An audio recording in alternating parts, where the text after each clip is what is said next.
बिस्मिल्लाहिर्रहमानिर्रहीम। अस्सलाम वालेकुम। आज मैं आपको वीसोल ईपोन ओएलटी को माइक्रोटिक राउटर बोर्ड के साथ कॉन्फ़िगर करना सिखाऊंगा।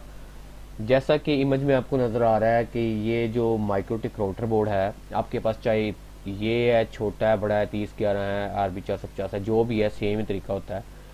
उस माइक्रोटिक को आपने कॉन्फ़िगर कर लेना है। इसके अंदर हॉटस्पॉट के और पीपीयू के सर्वर जो है ना, आपने इसके अंदर कॉन्फ़िगर कर लेने हैं। तो कॉन्फ़िगर जब कर लें आप, तो उसके बाद आपने इसकी लैन से केबल आउट करके ना, ये जो वीसोल की G3 पोर्ट है ना, इथरनेट की पोर्ट होगी, इससे केबल निकाल कर आपने इसमें लगा देनी है GE3 में। तो ताकि जो वैन लैन का डाटा है इस G3 के अंदर इन हो सके, ठीक है। उसके बाद आपने चले जाना है अपनी वीसोल ओएलटी को ओपन कर लें। वीसोल ओएलटी को ओपन करने के बाद ये देखिए, मेरे पास ये तीन जो फोन है ना, ये तीन फोन से मेरा ये जो ट्रैफिक है ना वो आउट हो रही है, और जो फोन 4 है ना, ये अभी इसमें कोई भी केबल नहीं लगी हुई, ठीक है। तो ये जो GE3 पोर्ट है ना, ये इथरनेट की पोर्ट होती है। इसके अंदर मैंने ये वाली केबल जो है ना, ये माइक्रोटिक से आ रही है, ये वाली केबल लगाई है। तो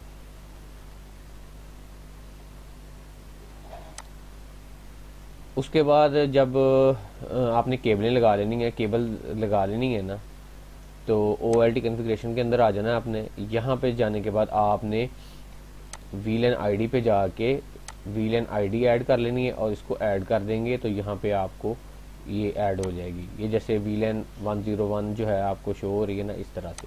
उसके बाद VLAN पोर्ट पे आ जाना है आपने, और यहाँ पे आने के बाद VLAN आईडी पे जाके आपने यहाँ पे V101 जो है अभी आपने VLAN क्रिएट की थी, उसको यहाँ पे सिलेक्ट कर लेना है।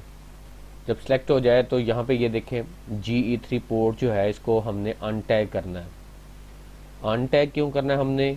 क्योंकि हमने जो माइक्रोटिक माइक्रोटिक की जो ट्रैफिक है ना, वो हमने इसके अंदर अनटैग करवानी है। यानी ये पोर्ट को हमने अनटैग किया ताकि इसकी जो ट्रैफिक है ना, इसके अंदर आसानी से गुजर जाए। तो हमने इसको अनटैग कर दिया, और बाकी जो ये वाली पोर्ट को अनटैग करने के बाद हमने ये वाला जो ट्रैफिक है ना, GE3 की ट्रैफिक है, उस ट्रैफिक को हमने पोन 1, 2, 3 और 4 पोन से हमने आउट करना है।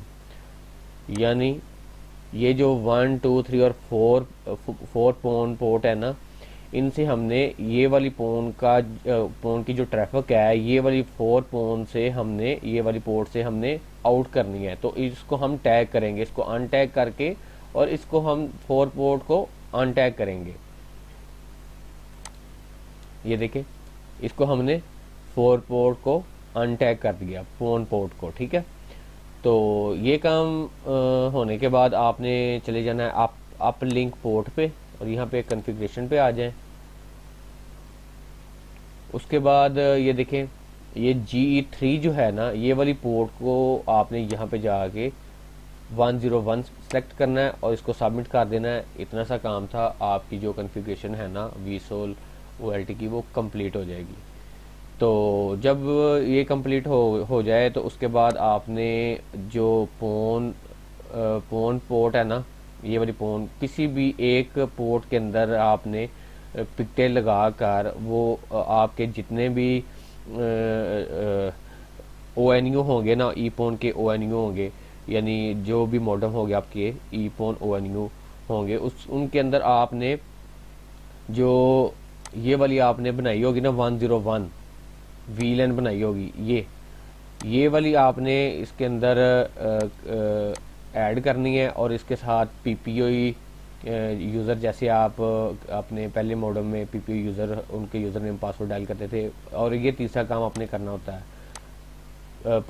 यूज़र नेम पासवर्ड डायल करने के बाद VLAN आईडी वहाँ पे लिखी होगी, आपने वो उसके अंदर ऐड करनी है। तो आपका जो ONU है ये OLT के साथ कनेक्ट हो जाएगा, और इसको जो है ट्रैफिक मिलनी स्टार्ट हो जाएगी। तो इस तरह से करके इसको कॉन्फ़िगर कर सकते हैं। इंशाल्लाह नेक्स्ट वीडियो में मैं स्टेप बाय स्टेप आपको बाकी भी इसकी कॉन्फ़िगरेशन के बारे में सिखाऊंगा। उम्मीद करता हूँ आपको समझ आ गई होगी। Thank you for watching. दुआ में याद रखिएगा। अल्लाह हाफिज़।